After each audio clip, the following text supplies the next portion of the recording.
জয় কৃষ্ণ কালী মায়ের জয়, জয় কৃষ্ণ কালী মায়ের জয়, জয় কৃষ্ণ কালী মায়ের জয়।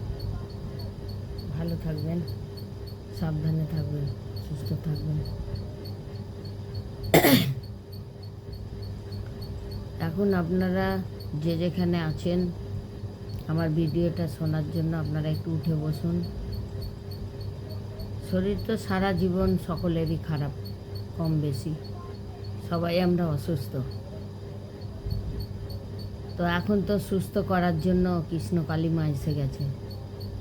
আপনারা উঠে পড়ুন, কৃষ্ণ কালী মায়ের ভিডিও দেখুন, কৃষ্ণ কালী মাকে স্মরণ করুন, একটু জবা ফুল খান,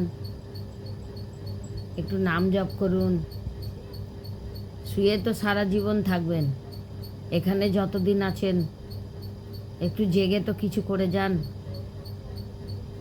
সারা জীবন তো শুয়ে থাকবেন, যতদিন এই ধরতিতে আছেন যেটুকু করবেন সেটুকুই সঙ্গে যাবে।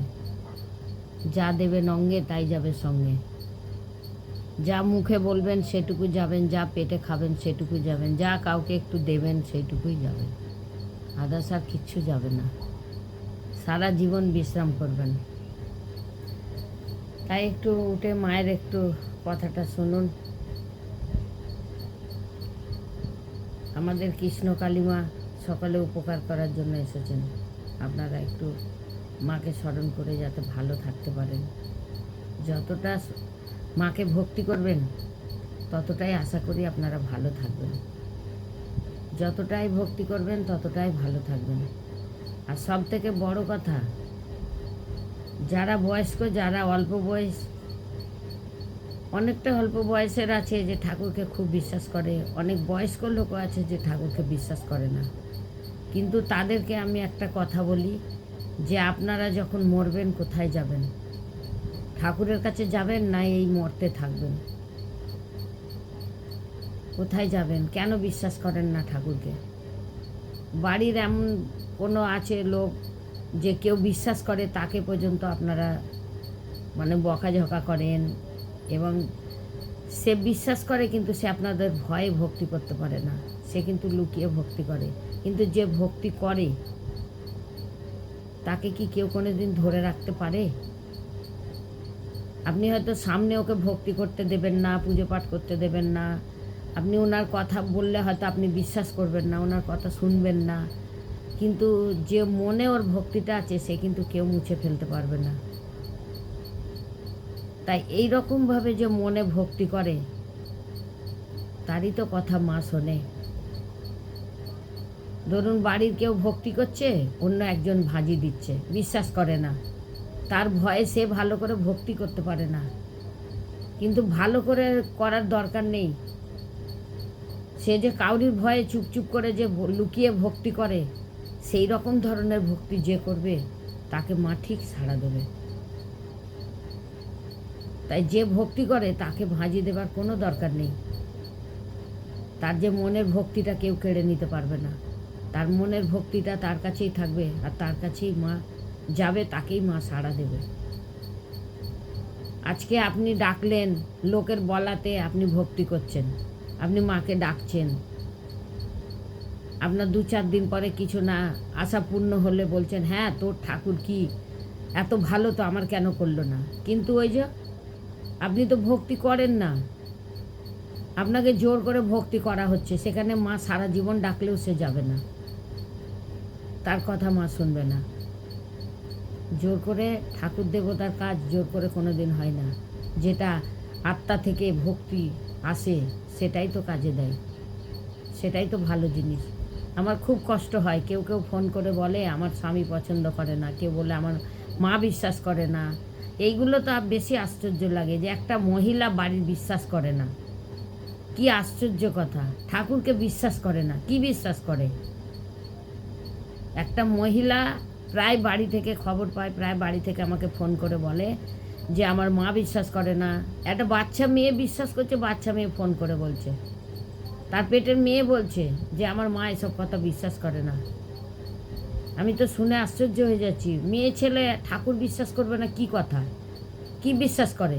টাকা পয়সা, ধন দৌলত, বাড়ি গাড়ি, গয়নাগাটি এইগুলো বিশ্বাস করে? এইগুলো থাকলে নিজেকে খুব শের মনে করে? মরে গেলে সব ফেলে চলে যেতে হবে, সেইগুলো আপনাকে সাথ দেবে না। খুব খারাপ কথা এটা। একটা অল্প বয়সের মেয়ে আমার বাড়িতে আসে, আমাকে ফোন করে, এরকম ধরনের বলে আমার মা বিশ্বাস করে না, আমার মা আসতে চায় না, আমার বাবা বিশ্বাস করে না, অমুক করে না। তাহলে তার বিশ্বাসটা কোথায় দিয়ে হলো? কোনো বাচ্চারা বলে বাড়ির যে মায়েরা বলে যে বাচ্চারা বিশ্বাস করে না, এইগুলোকে তবু একটু মানা যায় যে এখনের ছেলেপিলেরা বিশ্বাস করে না, কিন্তু তাকে বিশ্বাস দেয়াতে হয়। সেটা বাবা মা তাদেরকে শক্ত হতে হয়, বাচ্চাদেরকে বিশ্বাস দেওয়াতে হয় যে ঠাকুর কী জিনিস তাকে জানাতে হয়। সব কিছু করো কিন্তু ঠাকুর কী জিনিস সেটা জানাও। সেটা তোমাকে নিজের দম রাখতে হবে। তুমি মা বাবা জন্ম দিয়েছো। অনেকের বাড়ি থেকে আছে যে কথা শোনে না, এটা ঠিক বলে, কিন্তু আপনার কর্তব্য আপনি করে যান, ও ঠিক একদিন না একদিন শুনবে। আপনি 10 বার ওকে শেখাবেন, বলবেন, একবার ঠিক শুনবে। আপনি তো নিজেও সেখানে যান না, অনেকে আছেন যে আসেন না, ফোন করে বলেন। সেখানে বাচ্চারা কি শিখবে? সেই বাচ্চাদেরকে নিয়ে সেখানে সঙ্গে করে তাদের একটু ঘোরা হয় এবং তাদেরও সব কিছু দেখা হয়, তাদের তখন মনে বিশ্বাস হয়। আপনারা সেটা করেন না, ঘরে বসে মোবাইল থেকে সব কিছু হয়? সব কিছু হয় না, তাদের একটু ঘোরাফেরা দরকার। তাই ঠাকুর দেবতার জায়গা যদি আপনারা ঘোরাবেন, নিশ্চয় বাচ্চারা বুঝবে, ঠিক বুঝে যাবে। আজকে আপনার সঙ্গে যাবে, কালকে দেখবেন নিজেই চলে যাবে। বাচ্চাদেরকে মা বাবাদেরকে তাদেরকে বোঝাতে হবে, তাদেরকে বলতে হবে, তারা আস্তে আস্তে ঠিক। বকতে হবে না, ঝগড়া করতে হবে না, মারপিট করতে হবে না, এসব করলে ভক্তি আসে না মনে, জোর জবরদস্তি কিছুই হয় না। তাদেরকে বলতে থাকবেন, তারা আস্তে আস্তে প্রতিদিন কানে ঢুকতে ঢুকতে একদিন সেটা বিশ্বাস হবে। সেইভাবে বাচ্চাদেরকে আপনারা শেখান। এটা তো বাচ্চার কথা হয়ে গেল, কিন্তু বড়রা যে বলে মা বিশ্বাস করে না, কেউ বলে স্বামী বিশ্বাস করে না, এই যে এইসব জিনিসগুলো, কেউ বলে আমার শাশুড়ি বিশ্বাস করে না, এইগুলো তো ভালো জিনিস নয়। মরলে সবাইকে তো তার কাছেই যেতে হবে, তাকেই বিশ্বাস করবে না, তাহলে সে যখন অসুস্থ পড়ে থাকবে তখন কি করবে? তখন তো তাকে ডাকতে হবে। যখন ঠেলায় পড়বে তখন তাকে ডাকতে হবে, মুখ থেকে নিজেই বেরিয়ে যাবে। যখন কষ্ট পাবে না, কষ্ট ঠেলায় তখন বেরিয়ে যাবে। আমার চোখের সামনে একজনকে কষ্ট পেতে দেখেছি, এমনকি মুখে বলতেও শুনেছি, আমার সামনে দাঁড়িয়ে বলছে যে আমার আর ভালো লাগে না, আমি মরে গেলে ভালো হয়। আমি চুপ করে শুনছি, এত কষ্ট পাচ্ছে, আমি চোখে দেখে না বলতে পারছি যে কেন তুমি এই কথা বলছো, কিন্তু মা কোন দিকে কান খুলে রেখেছিল জানি না। 11টার সময় বলেছে, তারপরে সকালবেলায় 10টা 11টার মধ্যে মা তাকে নিয়ে নিল। এই কথাগুলো মনে পড়লে খুব কষ্ট হয়। এত কষ্ট পাচ্ছে, হাঁপানির রোগে এত কষ্ট পাচ্ছে, বলছে আমার আর ভালো লাগে না, আমি মরে গেলে ভালো হয়। একদিন 11টায় বলেছে, পরের দিন 10টা থেকে 11টার মধ্যে সে মায়ের কাছে চলে গেছে। সে কেমন কর্ম করেছিল আপনি বলুন? বসে বসে মাকে বলছে, মা শুনে নিল, এত উপকার করলো মা। কজন এরমভাবে মরতে পারে বলুন? সে আর কেউ নয়, আমার বাড়ির লোক। আমার সামনে বলছে, আমি তাকে বলতেও পারছি না যে কেন এই কথা বলছো। আমি দাঁড়িয়ে ভাবছি যে এত কষ্ট পাচ্ছে বলে বলছে। সারাদিন আমার হাতের খাওয়া দাওয়া করলো, পরের দিন চলে গেল। কিন্তু সে কিন্তু ঠাকুর খুব ভক্তি করত। সে এতই ঠাকুর ভক্তি করতো, তখন আমি কোনো পুজো পাঠ করতাম না, আমি কিচ্ছু করতাম না। নিয়ম করে কোনো পুজো করা, কোথায় কি লাগে, কোথায় কি দিতে, আমি কিছুই জানতাম না। কিন্তু কোনো দিন যদি পুজো করতাম, সে খুব খুশি থাকতো। তাই যখন মা এলো, তখন ভাবলাম, বাড়ির লোক চলে যাওয়ার পরে মা আমার কাছে এলো, এতদিন যদি থাকতো আমার মায়ের জন্য, সে কত কি করতো। সে 6 মাসের মধ্যে সে মায়ের কাছে চলে গিয়ে 6 মাসের মধ্যে আমার ঠাকুর হয়ে ফেরত এলো। সবসময় আমি সেরকম বুঝতে পারি যে অসহ্যর মধ্যে অসহ্য আছে, অসহ্যের মধ্যে সে আমার কাছে ঠাকুর হয়ে চলে এলো। সে এতই ঠাকুরকে ভালোবাসতো। কিসের জন্য সেটা হলো, কি করে হলো? আমি তো একবার ভাবি আমি যে পুজো করতাম না, আমাকে খুব ভালোবাসতো। তো আমি যে পুজো পাঠ করতাম না, হয়তো তাই জন্য সে ঠাকুর হয়ে আমার কাছে এলো, যাতে আমি সেবা করি। আর আজকে আমি যা সেবা করছি, আমার তখন মনে হয় যে আজ যদি আমার বাড়ির লোক থাকতো, আমাকে কত ভক্তি করতো। আমি এক দিন যদি পুজো করতাম, কত নাম করতো এসে। আর যখন পুজো করতাম তখন খুব মন দিয়েই করতাম। এইটুকু মনে আছে।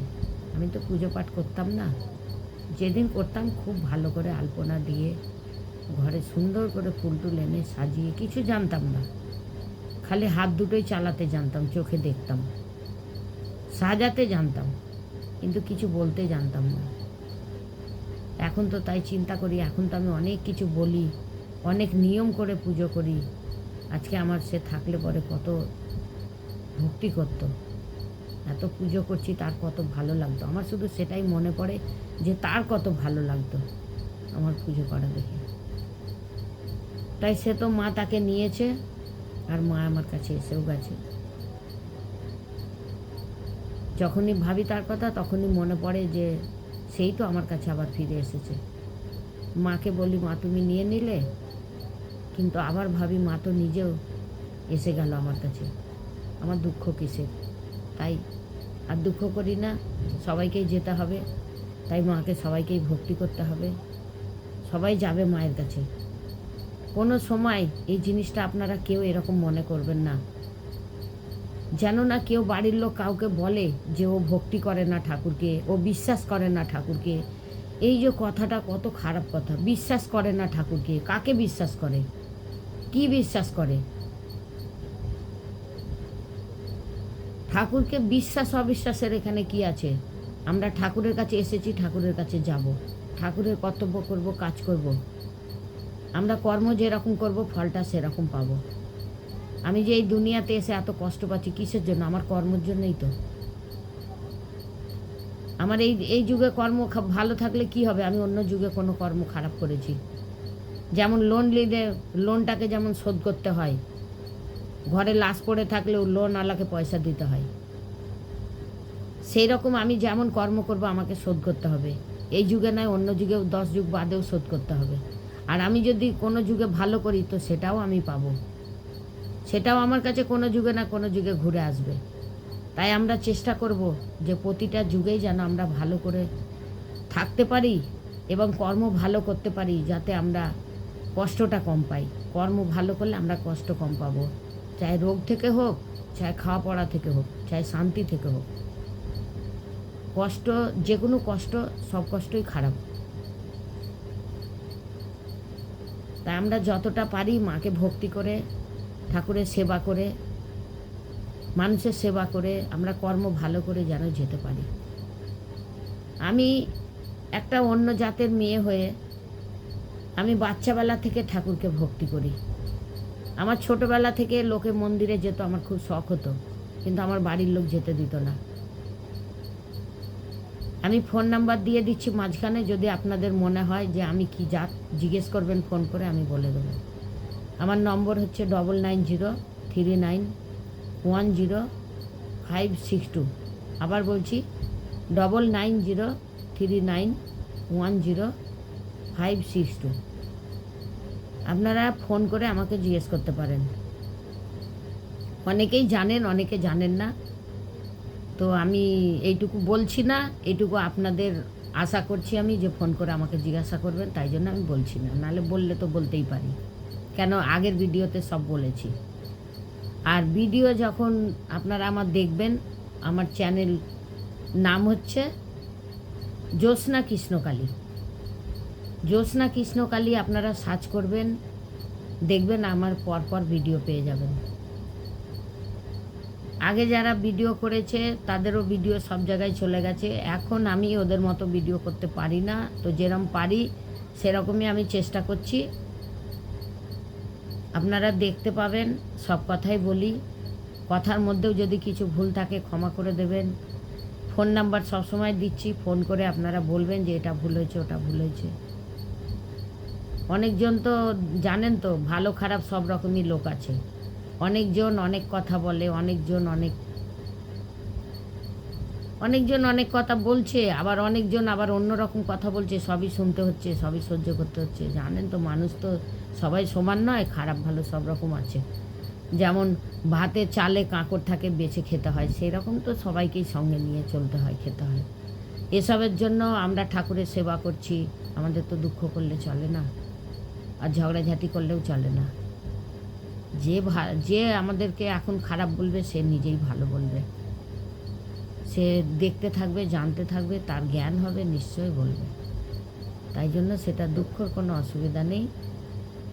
আমি এটুকুই বলবো বারবার, আপনারা মায়ের নাম জপ করবেন একটা করে বাসি পেটে, মানে খালি পেটে একটু যদি বাসি কাপড়টা ছেড়ে দেন, হাত মুখ ধুয়ে বাসি কাপড়টা ছেড়ে মায়ের জবা ফুলটা যদি মায়ের নাম জপ করে, মায়ের নাম জপ হচ্ছে জয় কৃষ্ণ কালী মায়ের জয়। অনেকে জানে না, অনেকে আমার বাড়িতে এসে জিজ্ঞাসা করে মায়ের কি নাম জপ, হয়তো তার মোবাইল নেই, সে হয়তো দেখেনি কোনো দিন, এরকম অনেক লোক আছে। তো মায়ের নাম হচ্ছে জয় কৃষ্ণ কালী মায়ের জয়, এটা মায়ের নাম জপ। এই জপটা করতে করতে আপনারা ফুলটা খাবেন, একটা করে খাবেন, অসুবিধা কিছু হবে না। একটা সামান্য ফুল কিছু হয় না, উল্টো শরীরের পক্ষে একটা নয় অনেক কিছুতে ভালো হয়। কেন আমি এতই ফুলের নিয়ে ব্যবহার করি আপনাদের কি বলবো। হাতে ফ্যান পড়ে গেছে, এক কুকার ফ্যান ভাত সব পড়ে গেছে, সেখানে আমি ফুল বেটে লাগিয়ে, সত্যি আমি তারপরেও এই মাঝে বলতে বলতেই বলি যে মঙ্গলা মা যে কৃষ্ণ কালী মাকে যে পেয়েছে, সে যে কোটি কোটি লোকের যে উপকার হচ্ছে, আজকে আমারও ওখান থেকেই উপকার হয়ে আজ মাকে পেয়েছি। অনেকবার মা আমার কাছে আসতে চেয়েছে, আমার ডাঁসিতে কালী পুজো হয় না, তাই জন্য আমি কোনো কাউকে আমি বলতেও পারিনি এবং মাকে আমি আনতেও পারিনি। কিন্তু এতই মা আমাকে চাপ দিয়েছে যে অনেক ঘটনা করে মাকে আনা হয়েছে। তো এমনকি পাড়ার লোক থেকে শুনতে হয়েছে যে কালী ঠাকুর যদি তুমি এখানে প্রতিষ্ঠা করো, তো না তুমি বাঁচবে না তোমার গোষ্ঠীতে কেউ বাঁচবে, এমন কথা আমাকে শুনতে হয়েছে। কিন্তু আমি যেটা দেখলাম, মাকে প্রতিষ্ঠা করার পরে বামনের সাহায্যই আমি করেছি। বামন আমাকে বলেছে যে তোমার কিছু হবে না, তোমাকে পরীক্ষা করেছি, তুমি ঠাকুর পেয়েছো, তুমি নিশ্চিন্তে পুজো করো। তো তারপরেও আমি ঘরে এসে আমি আমার কৃষ্ণ কালী মাকে বলেছি কেঁদে কেঁদে, মা তুমি তো নিজে থেকে আসছো, আমি তো তোমাকে জোর করে ডাকিনি এবং ডাকলেও পেতাম না, তাই তুমি নিজে থেকেই এসেছো, তাহলে আমাকে এত লোক দিয়ে এত কথা শোনাচ্ছ কেন? তখন মা আমাকে বলেছে, তোকে কে কী বলছে তোর শুনে লাভ নেই, তুই যেটা করছিস ওটা কর। আমি তখন একটু সাহস পেয়েছি। আর কখনোই মিথ্যে কথা পছন্দ করি না, কেউ মিথ্যে বললে সহ্যও করতে পারি না। আর কোনো কিছুর দিক থেকে ভুল কাজ আমার জ্ঞান থেকে আমি করি না। তাই আমাকে যখন মা বলেছে আমি তখন বিশ্বাস করেছি যে কে কী বলছে তোর শুনে লাভ নেই, তুই যেটা করছিস ওটা কর। আমি তারপরে একটু সাহস পেয়েছি, মানুষ থেকে বেশি মা বলল তখন আমি সাহসটা পেয়েছি। তাই আজকে দেখুন, আজকে 2.5 বছর হতে যাচ্ছে আমি পুজো করে যাচ্ছি। না আমি মরেছি, না আমার গোষ্ঠীতে কেউ কোনো ক্ষতি হয়েছে। কিন্তু যারা বলেছিল তারা নিজেরা বুঝতে পারছে তাদের যে কি হয়েছিল, তারা ভালো করে জানে। সবাই মায়ের কাছে আসতে হয়েছে, সবাই এসছে মায়ের কাছে। সেই দাসিতে আমার গোষ্ঠী উজাড় হয়ে যাচ্ছিল মাকে যদি আমি প্রতিষ্ঠা করি, কিন্তু যারা বলেছে তারাও মায়ের কাছে এসেছে। তারা এখন ভালো করে জানতে পারছে, আমার ভক্তদেরকে তারা সাহায্য করে, আমাকে সাহায্য করে। ভক্ত যদি এসে চলে যাচ্ছে তাদের ফোন নাম্বার নিয়ে আমাকে দিচ্ছে, আমি সেটাও মিথ্যে কথা বলবো না। তো মানুষ একদিন ভুল করলে একদিন শুধরে যায়, সারা জীবন মানুষ ভুল করে না। একদিন যদি সে বিশ্বাস না করে একদিন বিশ্বাস করবে। তাই বাড়ির লোককে শিক্ষা দিতে কোনো দিন পেছনে যাবেন না। ছোট হোক বড় হোক, শিক্ষার কোনো শেষ নেই। ছোটদের থেকেও বড়রা নেবেন এবং বড়দের থেকেও ছোটরা নেবে, শিক্ষার কোনো শেষ নেই। আপনারা সব থেকে মাকে যদি ভক্তি করেন, বিশ্বাস করেন, মায়ের নাম জপ করেন, একটু জবা ফুল খান, যেখানে আপনাদের কাটা ছেঁড়া পোড়া যেখানেই যায় ব্যথা যাই হবে মায়ের নাম জপ করবেন। আমার একটা আঙুলে আবার টিউমার মতন হয়েছিল, আমার বাঁ হাতের এই বুড়ো আঙুলের পাশের আঙুলটা পুরো পেকে গেছিলো, কোনো কিছু করতে পারতাম না। আমি কিচ্ছু করিনি, আমি কখনো মায়ের ফুলটাকে হাতে নিয়ে আপনাকে দেখাচ্ছি, আমি এরকমভাবে হাতে এই কোনাটাতেই হয়েছিল টিউমারটা। আমি খালি বলছি, মা তুমি আবার আমাকে খরচা করাবে, আমি তোমার সেবা করি, আমার কষ্ট হচ্ছে তো, এরম মাকে বলতাম। আর হাতটা একটা ফুল নিতাম, হাতের মধ্যে এরম ঘষতাম। আপনারা বিশ্বাস করতে পারবেন না, যদি আমার মতো বিশ্বাস করেন এইরকমই ফলটা পাবেন। তারপরে যখন আমি ঘুমোচ্ছি, বসছি, দাঁড়িয়ে আছি, তখন শুধু আঙুলটা দিয়ে খালি জয় কৃষ্ণ কালী মায়ের জয়, এত জোরে জোরে চেপে চেপে করতাম, আমার লাগতো।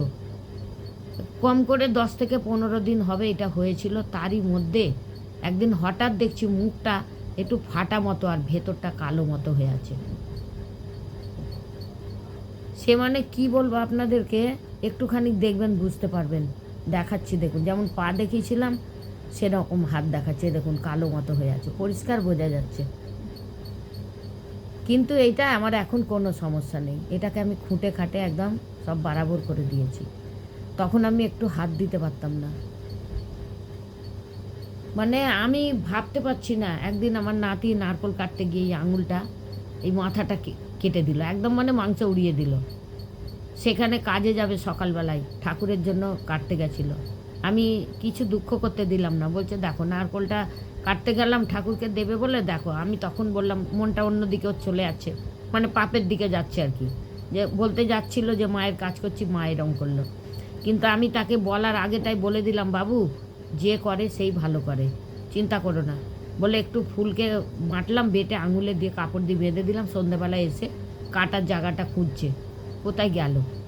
ঠিক এরমভাবে আমার হাতে ফ্যান পড়েছিল, সেই রকমভাবে আমার কোথায় উড়ে গেছে সব।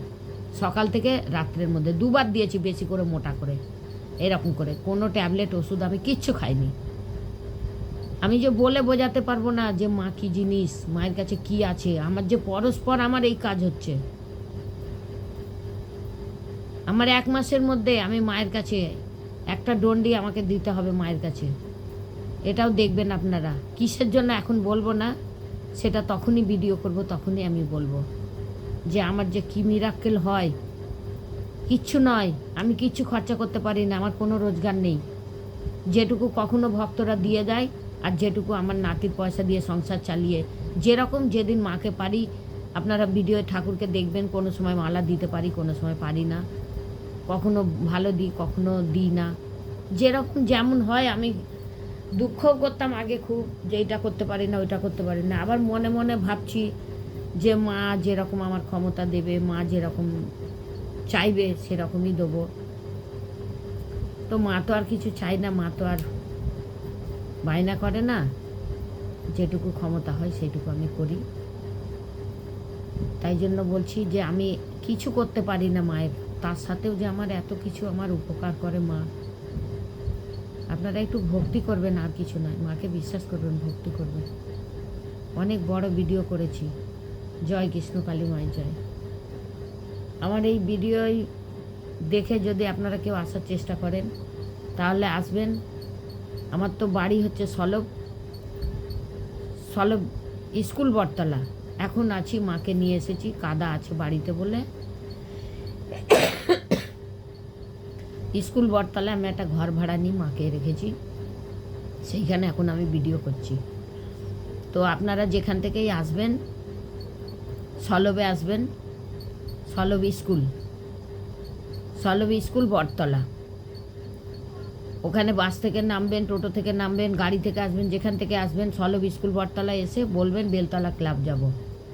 স্কুল বটতলার পাশেই একটা গলি আছে, গলিটাই বেলতলা ক্লাব। ওখানে যে কোনো লোককে জিজ্ঞাসা করবেন, বলে দেবে। আর ওখানে এসে কৃষ্ণ কালীমা কোথায় বললে সব লোক বলে দেবে। সবাই ভিডিও দেখেছে, সবাই চেনেও আমাকে এখানে। আমি অনেক দিন আগে ওখানে ভাড়া ছিলাম, অনেক অল্প বয়সে, তখন 20 বছর বয়স তখন ছিলাম। তো সবাই চেনে, সবাই জানে। আপনারা ওখানে আসবেন, ফোন করবেন। ফোন নাম্বার হচ্ছে 9903910562। 9903910562। আপনারা ভালো থাকবেন, সাবধানে থাকবেন, সুস্থ থাকবেন, বাল বাচ্চা মা বাবা সবাইকে সাবধানে রাখবেন, একটু সাবধানে থাকবেন, ঠাকুরকে ভক্তি করবেন। যাব ঠাকুরের কাছে, এসেছি ঠাকুরের কাছ থেকে, যেখানে এসেছি সেখানেই যাব। ভালো থাকবেন আপনারা, সাবধানে থাকবেন। জয় কৃষ্ণ কালী মায়ের জয়, জয় কৃষ্ণ কালী মায়ের জয়, জয় কৃষ্ণ কালী মায়ের জয়। এই মন্ত্রতে অনেক কিছু আছে, এটা বলে ফুল খাবেন, শুতে বসতে সবসময় এটা বলবেন, কোনো বিপদ হলে এটা বলবেন, মায়ের ফুল বেটে লাগাবেন তখনও এইটাই বলবেন। সব কিছুতে এইটা, সব যত পৃথিবীতে ওষুধ আছে এই একটাই ওষুধ, কৃষ্ণ কালী মায়ের। জয় কৃষ্ণ কালী মায়ের জয়, জয় নমস্কার, ভালো থাকবেন, সাবধানে থাকবেন।